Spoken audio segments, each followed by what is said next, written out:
So thank you so much for coming here this afternoon. We know we've got quite a range of audience members, from people with dementia, professionals, students, family carers. So it's great to have you here with us for the next hour. This is the session on supporting diversity in our communities. And we'll all introduce ourselves in a moment, but what you have for the afternoon are three deep groups, three groups that are members of the Deep Network, who are going to talk about the specific communities that they work with, and then we'll have a broader discussion about what some of the principles of increasing diversity might be, and kind of good principles of practice and engagement. But I should say before we start that this event is part of our Deep 10th Anniversary Festival. It's one of 21 events we're running this week to celebrate 10 years of working together to amplify the voices of people living with dementia. So this is the end of a very busy year, especially for Rachel, who has been running 17 deep events across the United Kingdom. And we're just conscious that we couldn't do it all in one space. So we've had lots of geographical events, and then this is the kind of culmination of our events for the year by having our online festival. So we hope that you can see some of the magic that's happened in the year, but they'll also we're also launching, I guess, a lot of films and resources and tools during this week. So we really hope that you will share them as widely as you can, and with other people with dementia especially.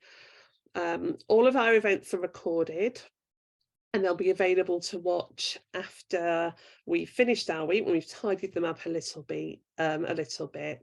So just to remind you, you can't be seen or heard during this next hour, but you can communicate via the chat box if you'd like to, and Rachel will keep an eye on that and feed things in where she can, but don't feel obliged to use the chat box.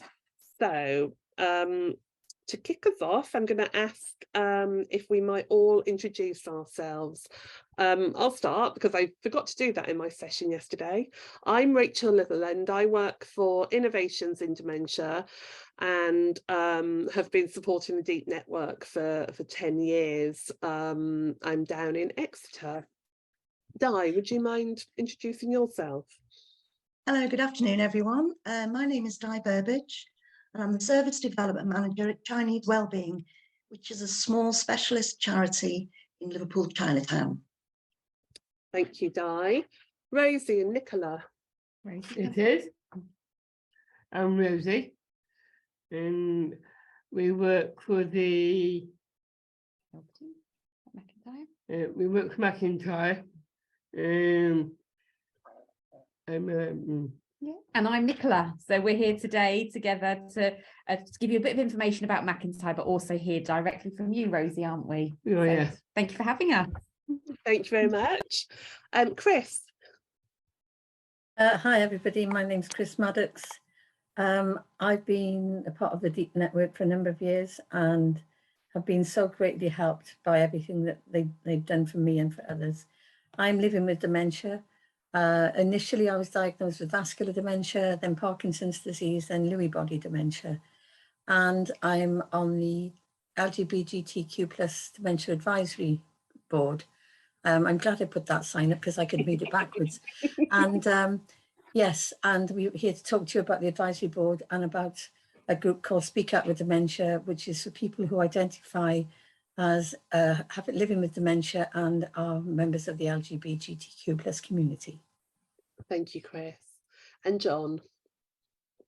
Hi, everybody. I'm John Hammond. I use pronouns he, him, and I'm here with Chris to speak about the LGBTQ plus Dementia Advisory Group, of which I'm a core member, and the Speak Out with Dementia online group, which is hosted by the organisation, the charity I work for, called Brighton and Hove LGBT Switchboard, and Speak Out with Dementia we'll speak about in a while. But yeah, I work for Switchboard. It's a charity that's been supporting the LGBTQ communities since 1975.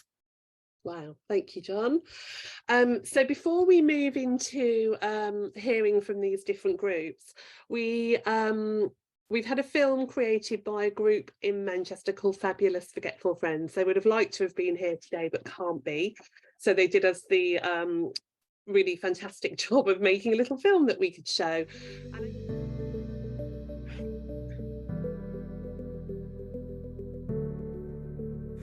I'd like to introduce the Fabulous Forgetful Friends.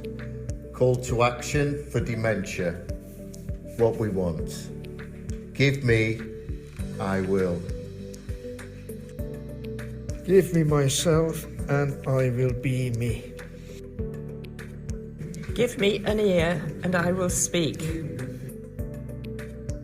me patience and I will relax. Give me music and my heart will dance. Give me joy and I will laugh. Give me a way and I will follow. Give me baton and I will share.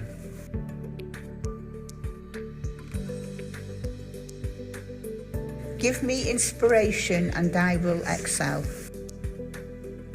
Give me teaching and I will learn. Give me truth and I will consider. Give me compassion and I will care. Give me identity and I will shine. Give me attachment and I will engage. Give me occupation and I will be focused. Give me inclusion and I will belong. Give me comfort and I will feel warmth. Give me love and I will thrive. There's the evidence. Please do something with it now. Thank you.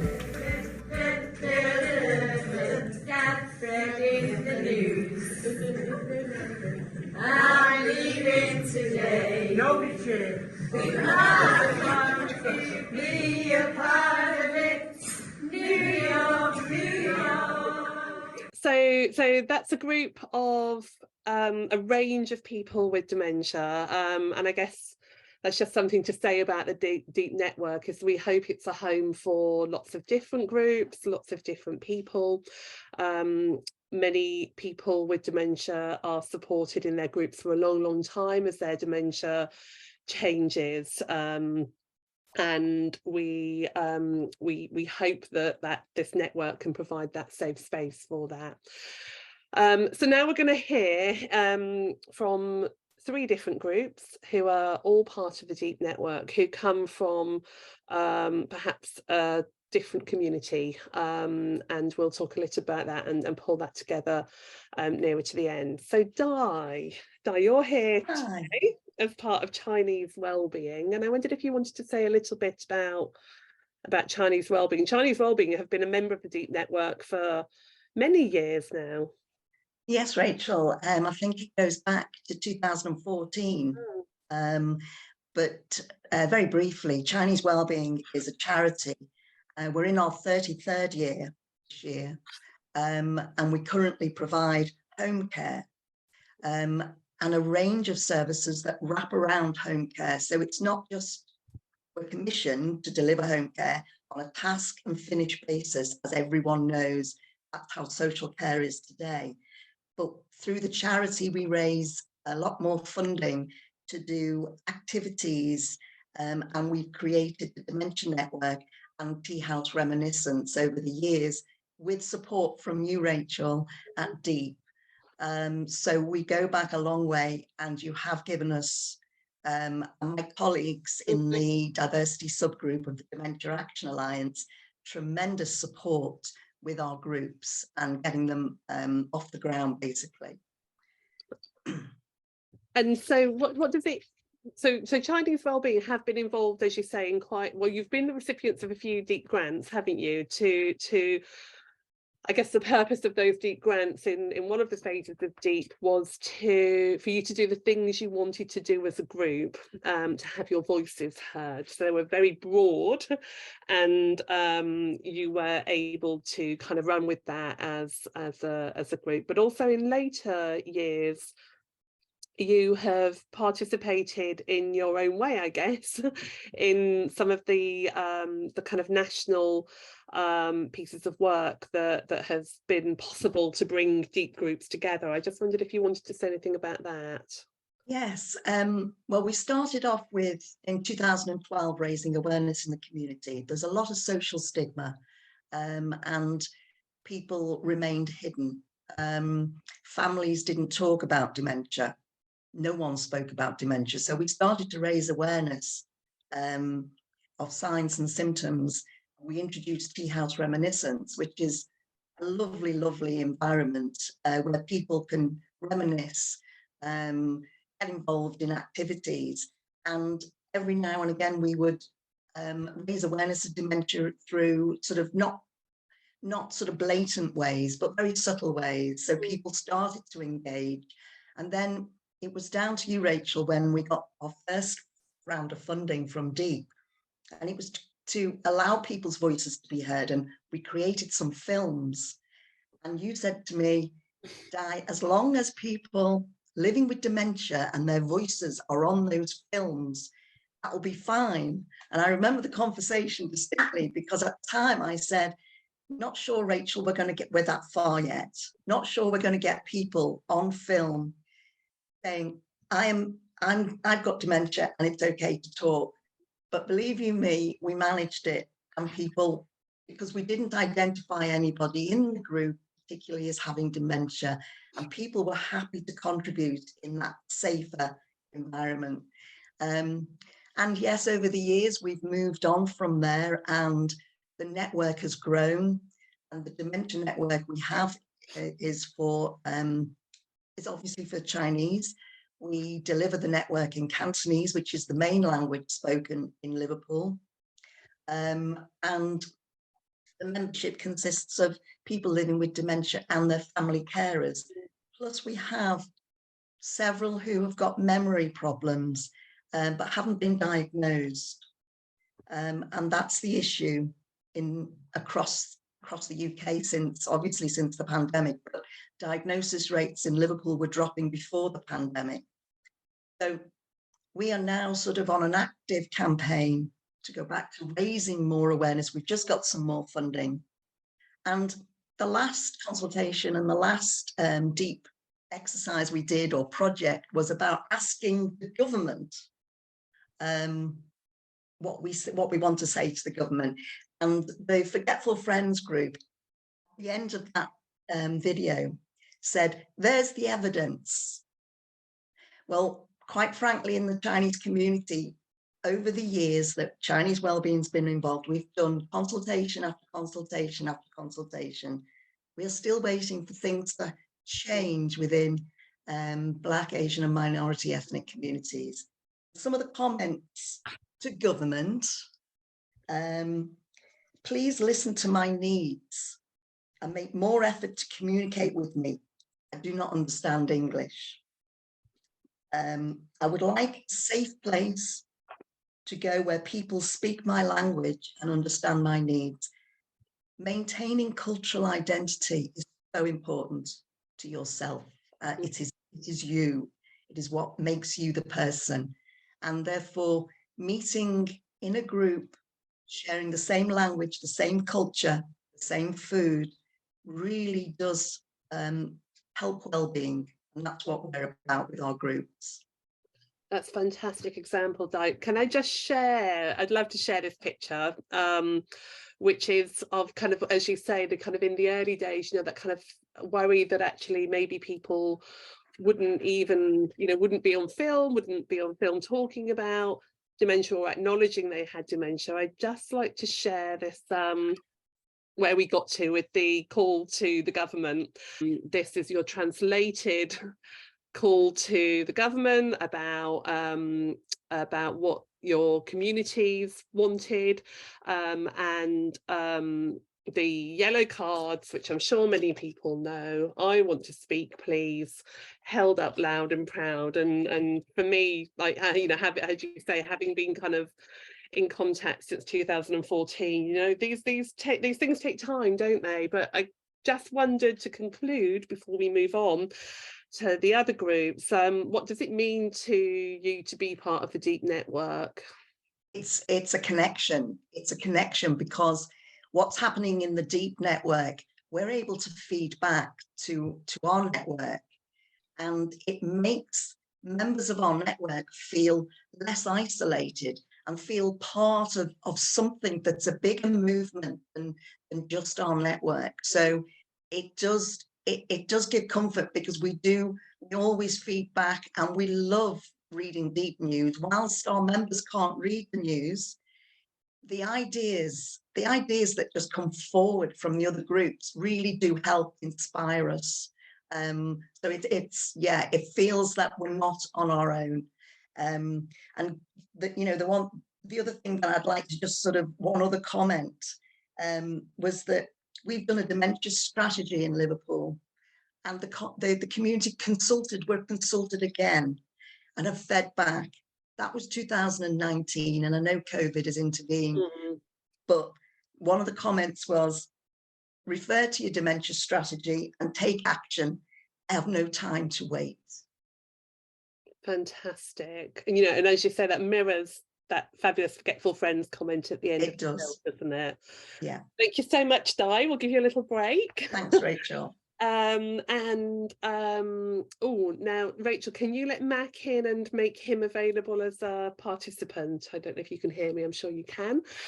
We'll move to Chris and to John, who are going to talk about, and I'm so glad, Chris, you have this behind you, the LGBTQ+ Dementia Advisory Group and Speak Out with Dementia.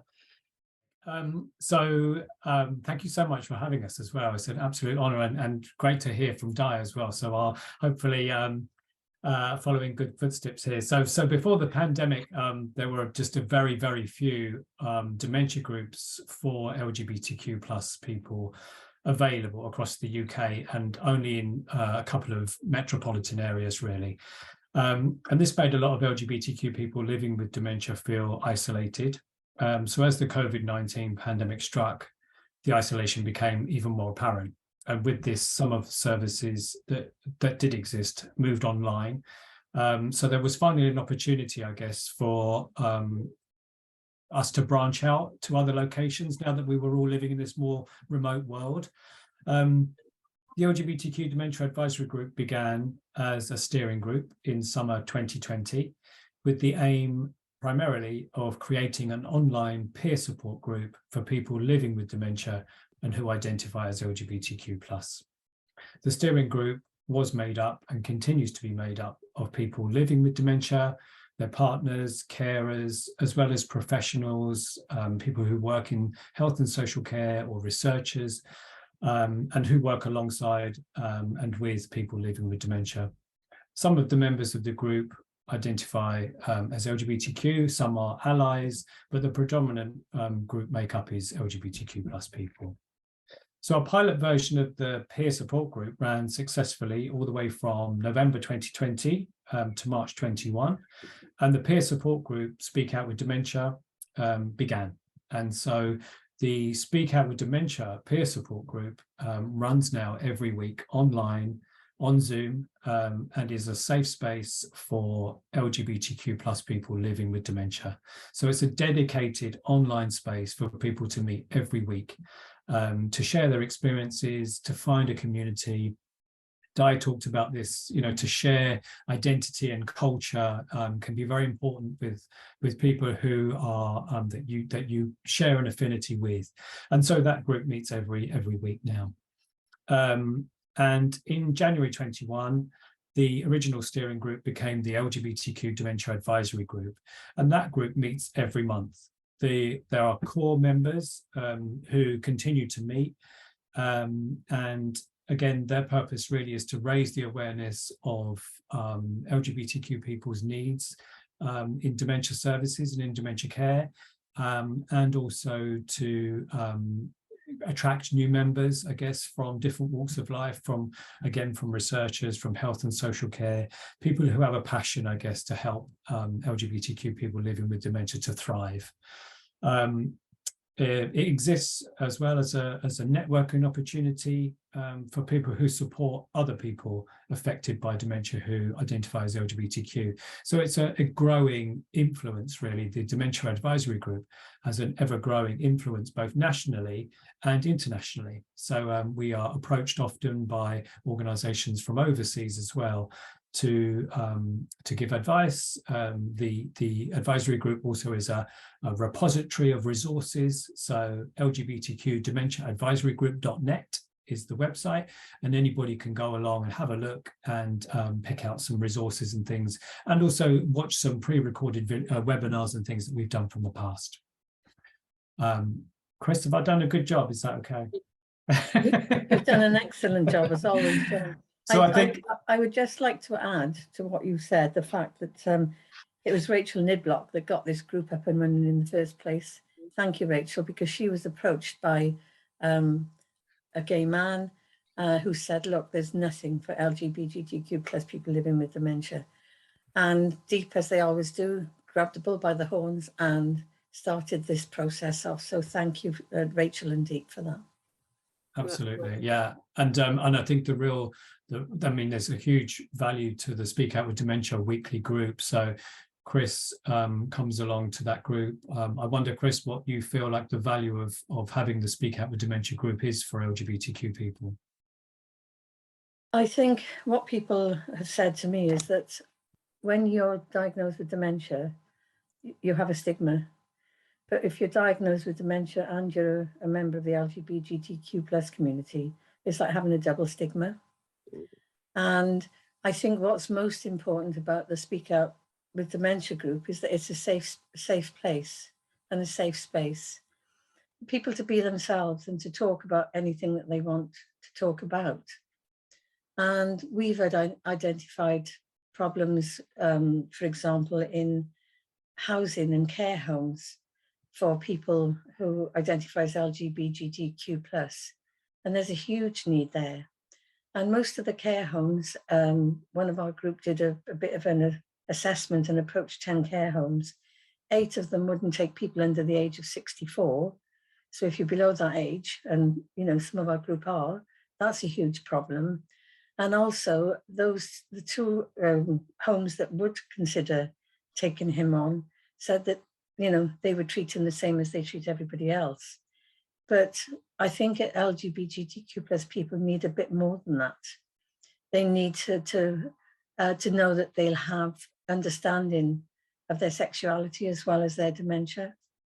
And the other thing that struck me is that, if a gay man regresses in their memory, they might go back to a time when it was a criminal offence to be a gay man. And they might only remember that time, and they may or may not have been arrested for being gay. So as their memory regresses, maybe they just go back to that time. Or similarly with a transgender person, they may go back to a time when they were the sex that they were born in and not the sex that they are now. And I think it's particularly hard for transgender people. And I can remember one person telling me that they got ridiculed and got harassed just traveling on the bus before they even got to the meeting where they felt it was a safe place. And there's lots of examples that I can give you, but I think the other thing that's important for LGBTQ plus people is that their family is a family of choice. It's not always their relatives. And an example of that was I heard a story about a transgender woman in I'm not sure if it was a hospital or a care setting, and the parents went in and just said, this is not Jane, this is our son John. You will not dress him in women's clothing, you dress him in men's clothing. And what do you do in a situation like that when they're not even getting the support from the parents? So LGBTQ plus people, their family of choice can often be very different because it has to be people that they feel safe with and that they can trust. Can I wanted to just ask, you know, I know you're involved in lots of things, Chris, in the dementia world, but I wondered, I think you've said this already, but I just wondered what having a specific group around LGBTQ plus communities gives to you, what that space gives to you. I think it's somewhere where I can be more myself and I can talk to people about things that matter to me. And sometimes, you know, there's still a lot of discrimination out there in this world. And it doesn't matter at the end of the day who you are, or, you know, what faith you are, what religion you are, what sexuality you are. But what I would say is see the person and not see the dementia first, and see the person and not the sexuality first. And it's all about seeing the person, and the rest doesn't really need to be talked about openly. However, it does need to, as I said, you know, you have to have a community of people that gel together, that understand one another, and that you can be yourselves in. Really important point. Thank you, John and Chris. Thank you. We'll come back. Rosie and Nicola, we've had lots of conversations with you over the years, and it's been wonderful. But we are kind of working, aren't we, towards kind of fruitful relationships. It'd be really great to hear what McIntyre has been doing around your dementia work and how that kind of connects with the Deep network. So yeah, so my name's Nicola and I'm with Rosie today, and we're just going to just introduce you to McIntyre if you don't know who we are and what we do. But importantly, Rosie, you're going to talk about your own diagnosis of dementia. Oh yes. So if we just flick through, so that's us, if you can see us clearer on that picture. Rosie and I have worked together for many years. I've been part of McIntyre for the past 18, and Rosie, you lived and worked and still live and work at McIntyre, don't you? Yes. So and it's really important that Rosie and I we do our best to connect externally. We do some fabulous work around dementia and learning disability, because McIntyre is a provider that supports children, young people and adults with a learning disability or a diagnosis of autism. So and the reason I work so closely with Rosie is I sit within our health team, and one of my main focuses is how do we support a person living with a learning disability, Rosie living with Down syndrome, to live well with a diagnosis of dementia. And I've just put, we showed these slides when we were at Dementia Congress, and I've just sort of kept them to what they are. But, you know, sadly, a person with Down syndrome is much more likely to get an early diagnosis of early onset dementia. And we see that within McIntyre. We are supporting people in their sort of mid-30s, 40s, living with a diagnosis. Quite complicated to even get a diagnosis, but we've become much stronger as a charity on how to recognize those barriers and what we need to put in place. So we do a lot of robust health recording, so when we start to see changes within a person, we've got that evidence to be able to present to a GP to say this isn't normal, this isn't right. And we know we have sometimes have to sort of fight our corner a little bit. But as you can see there, the numbers: 1 in 50 people with Down syndrome and dementia at age 30 to 39, they're much higher than the general population.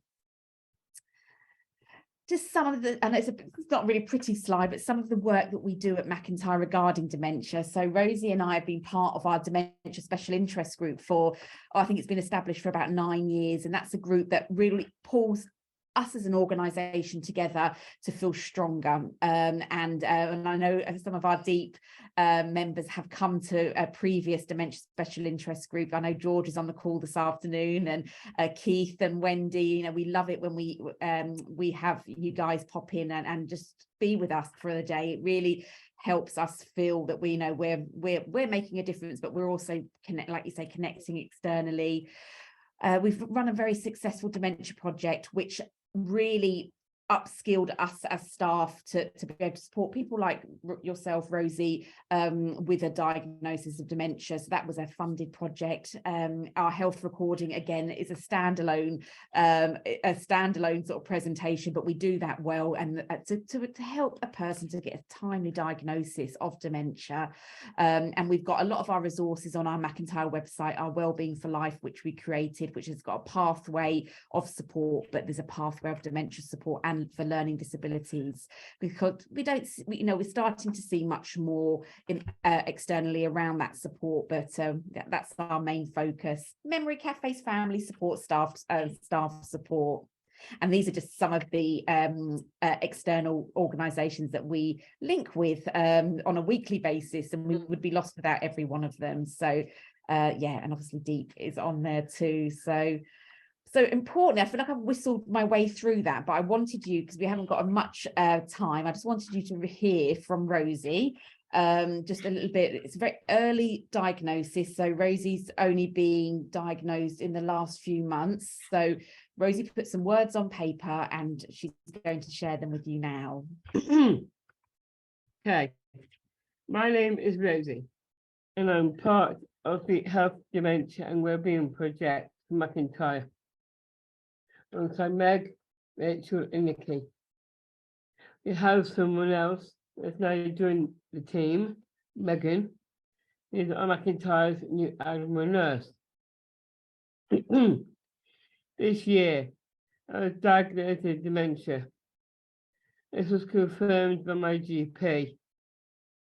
In my mind, I've not had it until now, and I've not had it before. I'm still trying to get used to it, and it is new to me. I can still live well, as well as leading a normal life. Even though I have Down syndrome, it doesn't affect who I am. Even with me having dementia, it does not affect who I am. So I am here today talking to you.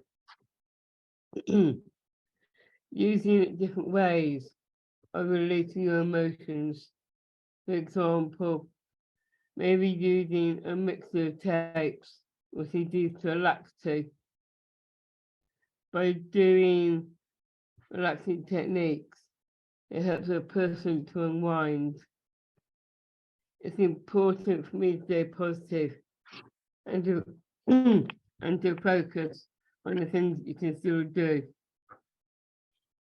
You can also consider installing a specialist dementia clock if someone is struggling to orientate themselves to day and night time. I find that really helpful. It is how you deal with it and you get the diagnosis, preparing for a person for the outcome. By talking about it, it really does help, so you can feel relaxed. It is okay to be emotional at times. It made me more determined to carry on within this project and with the team. Thank you for taking the time to listen to my story. I hope that you will come to share my journey, the next chapter in my life, so continue to move forward. Thank you, Rosie. Thank you so much, Rosie and Nicola. Rosie, that was incredibly powerful. Are you okay? I'm fine. Yeah, it's kind of great to hear you saying about all the positives and how important it is to talk about it. Thank you so much. Okay. Take a moment. We will. Thank you. So I have lost Mac. Mac, are you there? Yeah, I'm here. Do you want to here you are. Hello. So Mac, you're very involved in the Deep Network. You we have talked a lot about diversity and about dementia in South Asian communities and increasing diversity in the dementia field and in the Deep Network. So I just wonder if there's anything you'd like to say. Yeah, thank you for having me here. And the discussion that I've just heard, a little bit of it, that is also an important issue within the community, you know, because homophobia, it's a big problem, no matter which way you look at it. And with that certain faiths, it's a taboo subject. Nobody really wants to talk about it. Nobody wants to come out and admit it. And consequently, what happens is that that person is discriminated against within the same community, as well as the community elsewhere. So I find that it is something that needs to be tackled and done something about. You know, I know people that are living double lives. They're even hiding the fact from their immediate family, simply because, you know, they will be looked at as doing things that are not traditional, if that makes sense, you know. And consequently, I think what happens is that they are either forced into marriages from opposite sex because that isn't something that they can relate to. And I have also heard, you know, the attempted suicide. So it is a big issue within the community. I haven't really come across many that have actually approached other people in the same condition so that they can actually relate to it and maybe get support. But again, one of the reasons is that they don't open up and talk about it. You know, so it is, I'm glad that I heard a little bit about this today, and I'm going to try and explore it a bit more and maybe you know, dig deep into it and help deep with it to do something about it. Yeah, that's all that action. Doing action even on this call. Yeah. So the subject of diversity, I believe that the word diverse is a diverse word anyway. And you know, you don't have to have dementia. You don't have to have physical disability to be inclusive or included in things. But if you have, what you need is like, for instance, I mean, I know yourself and Chris, of course, you know, I can relate to you, I can talk to you, I feel safe. And I know that I have been listened to, I've been heard, and I make a difference, as it were.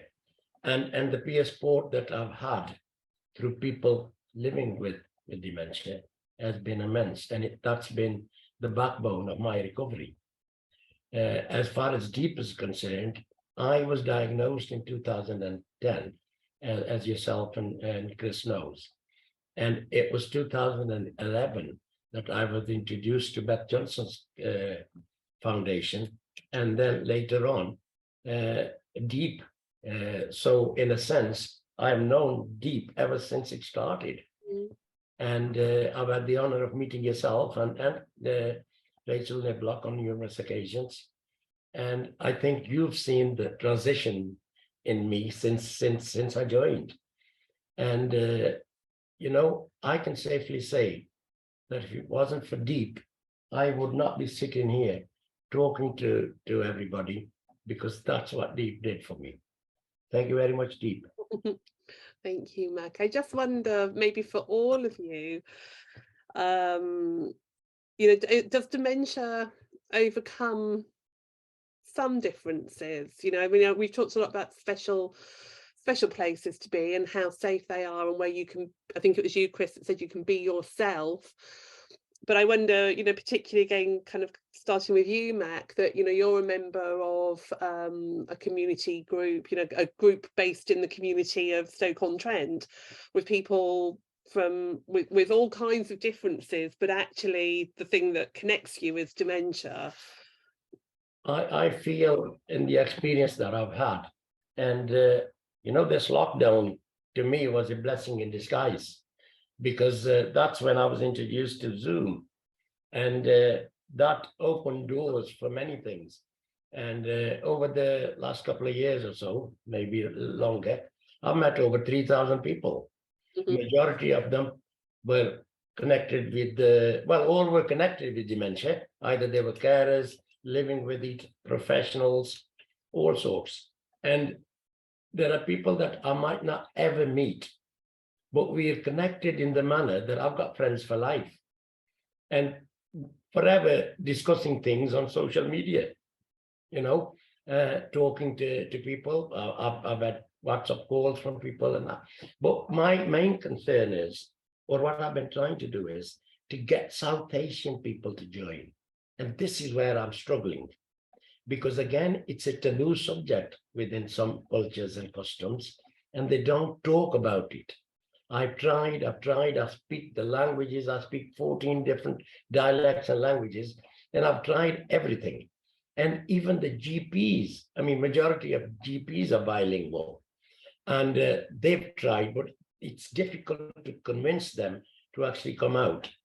The group that I am founder member of is a predominantly host community. They're all white and they're all British. There's only me, and because of me being there, I've had Alzheimer's Society quote a lucky find, because everybody wants me because I've opened up and spoken about it. But yeah, it needs to be addressed, and I think we're doing things about it. I think Deepa's done quite a bit, because they've introduced me to some of the people that Africa, Caribbean, and I know a couple of doctors, psychologists, psychiatrists from Asian community, and they've become part of Deep, and they've been introduced to Deep by myself, and I think we'll get somewhere. Peer sport is the most important thing, I believe, and that's the best way to connect with people.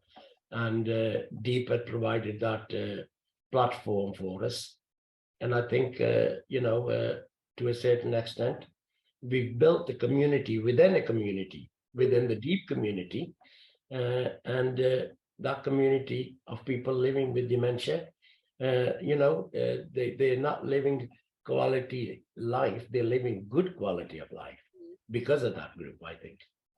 Thank you, Meg. I think that's really interesting. Maybe connects with what you were saying, Di, about the time it can take for people to connect. I guess the history of Chinese wellbeing is very long-standing in Liverpool, isn't it? So that community has built up of Chinese people over many years, and then dementia is something that is coming into the mix. And I guess from your experience, Mac, that actually the South Asian community is perhaps more dispersed, that it's harder to identify where people currently are. But I wondered if you had any tips, Di, if there's anything kind of that, or maybe just to kind of situate, what has happened in Liverpool with Chinese wellbeing. Well, I think you're right. It's a very long journey. We started in 2012 to just appointed a dementia champion a couple of hours a week to start raising awareness.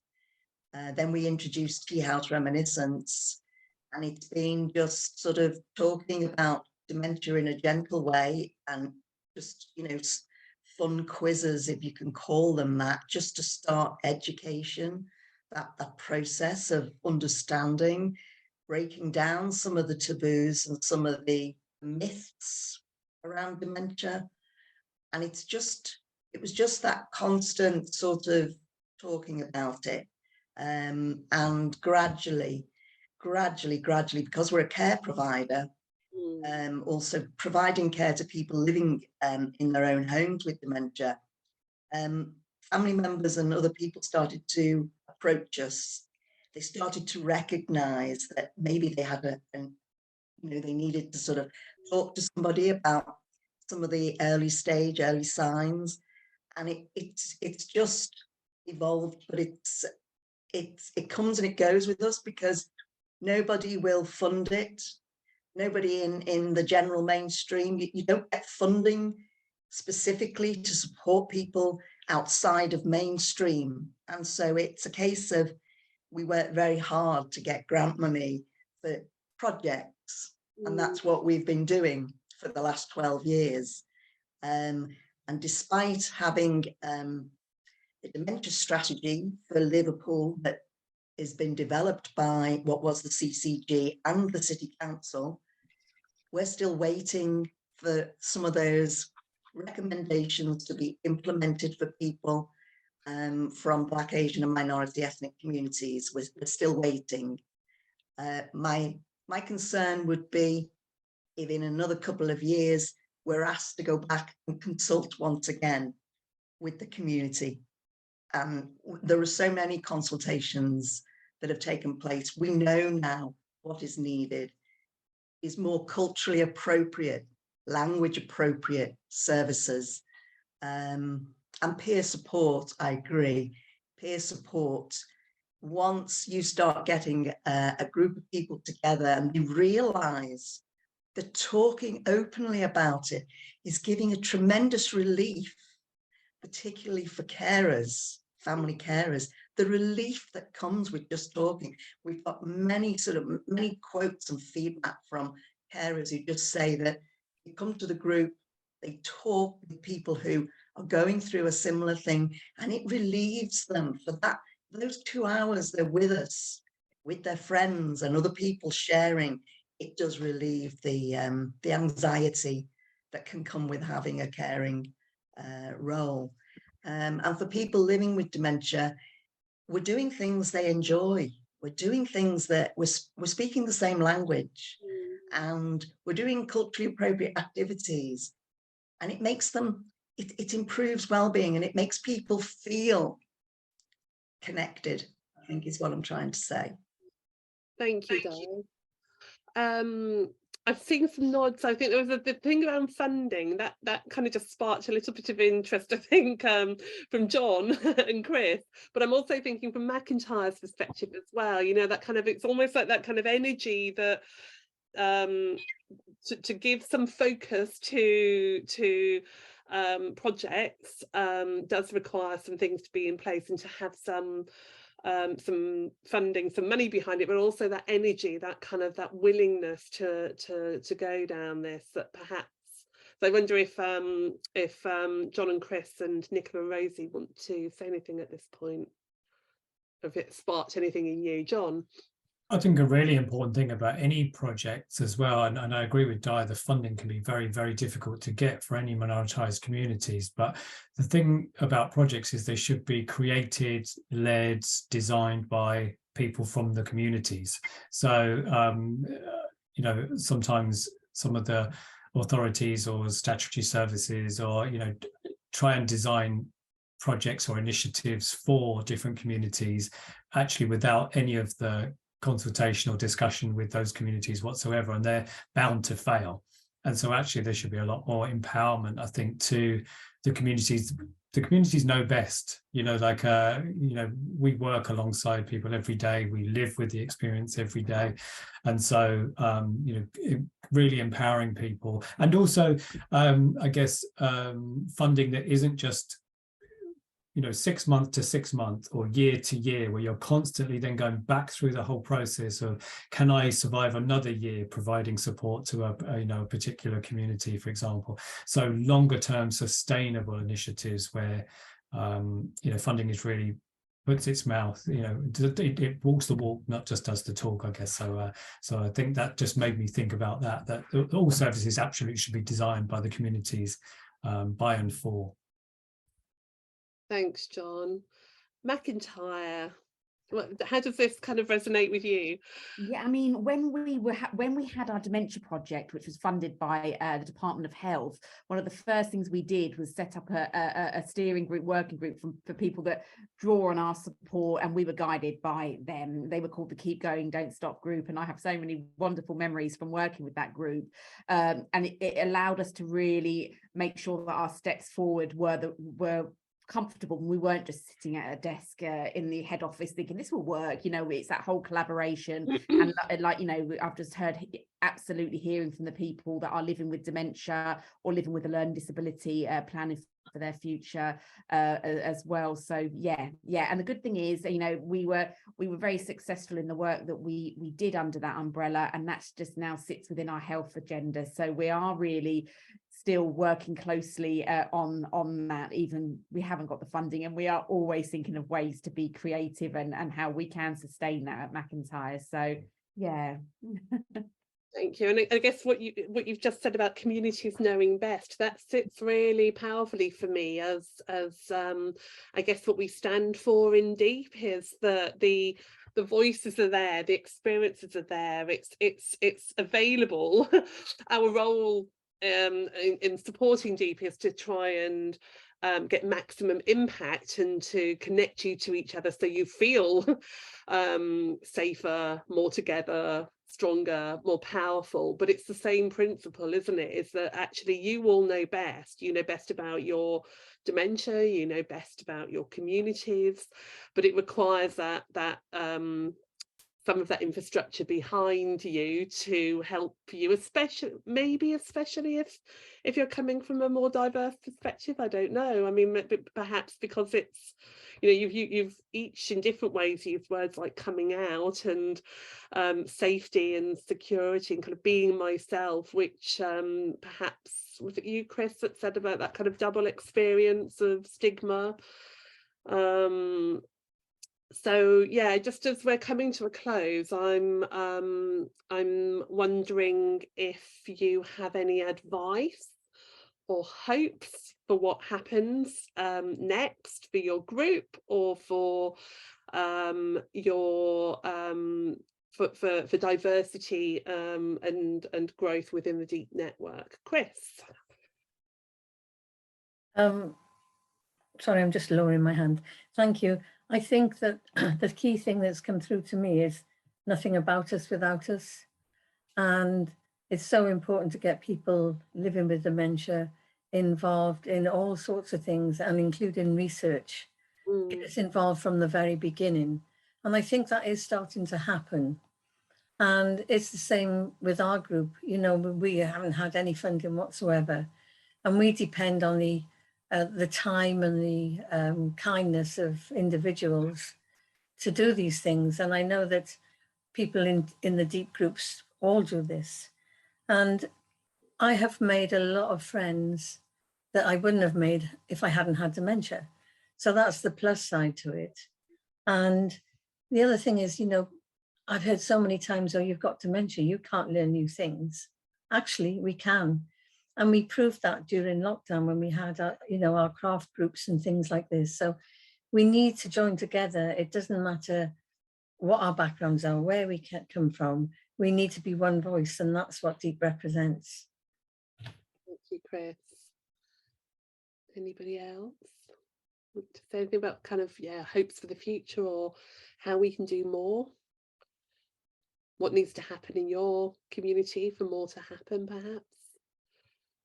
I mean, Rosie and Nicola, I wonder what the kind of the plans are for the dementia work in McIntyre. And Rosie, I don't know if this feels okay to ask you a direct question, but I wondered if you felt differently because you've been so involved in the dementia work at McIntyre, if that made you feel more positive or hopeful.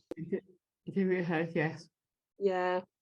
I think that really came across in your presentation, Rosie, that although this is a lot for you to take on board, it's you've got lots of hope for kind of what life will be like for you.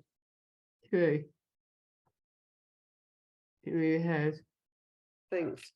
Mac. Yeah, just quickly, I think you know, this Zoom has been brilliant. There's no doubt about it. We've connected with people, but I think face-to-face is much more important if you're just newly diagnosed, because you know the first thing that happens when somebody's diagnosed, they go into a lockdown, and that coming out, initial coming out, is the problem, admitting the fact that you've got a condition, and then being around people that have actually gone through it or going through it. And that sport, initial sport, face-to-face sport, is more important than anything. So if there's anything that we can do on that side, I think that would be a step forward. Yeah, and perhaps more so, I'm just wondering, Di, in your experiences during the real lockdowns, you know, the pandemic lockdowns, how that affected your the support and services that you could run in Chinese wellbeing. Well, we had to quickly adapt, and many of our elders have never used Zoom or tablets or devices, and we spent 3 to 6 months working at it. I'm pleased to say that with help from our team, who go out to people's houses to set themselves up, we our arts and craft group and our singing group are all online, and we do a Love to Move group online, and it's become, strangely enough, the most popular, because people are still afraid to come out face to face. They feel with infection rates, they're just still, there's that anxiety. And so amazingly, over 2 years, you know, the arts and crafts and singing online become very popular. I mean, our hopes for the future are to, we've just recently been in receipt of a health and wellbeing grant by the NHS. Had we not had that grant in September, we'd have been seriously looking at how we continue dementia support services other than our home care. And in the 18 months we've got, we're hoping we prove the value of a small community-based organisation who understands its community very well. We have 2 trained nurses who are dementia champions. They're experienced in dementia care, and we just want to prove to health that at the end of our 18 months, we were a high value project, and we hope that somebody will look and think, yes, this has to continue because it's a valuable service. And bear in mind that for people from Black, Asian and minority communities, the rate of dementia is higher than in the general white population, and it's expected to increase substantially more over the next sort of to 2050 rather. So yeah, we feel we've got 18 months in which to really evaluate and prove that we, you know, that it, if you like, allowing the community, using community assets to actually raise awareness. And also we're raising awareness of good brain health. So we're actually reaching the community in a very different way in terms of raising awareness of how to look after your brain, what good brain health looks like. And the biggest thing that comes out on every consultation is, can we please have more information that is in an accessible format so that we can understand? And it's very little information there available in different languages. So we're working on that. Thank you, Di. I think that brings us to the end of our session. I think it's been the most wonderful session. Thank you so much, everybody. And you've had some really positive comments in the chat box. Lots of people really think that was a great session, and I guess I'm just thinking there's 2 things that's standing out for me that I would hope we all take away, which we know the nothing about us without us, but I think you've really demonstrated how wide we need to think about that. And then just what you were saying there, Di, about community assets, you know, you've created safe and secure groups where people can be themselves, and how fantastic is that? And that's what we hope in the whole of the Deep Network, but actually what an asset that is to each other and to communities. So kind of long may we all be putting this energy in, but also I think, you know, just to kind of ask our audience to carry some of that energy with them, because actually we can't do this all ourselves. So thank you so much to all our speakers, to Rosie and to Nicola and to Chris and to John and to Di and to Mac. Thank you so much for being our audience. We'll say goodbye now, and hope you can join us for more wonderful sessions that we have during this week. Thank you so much for coming.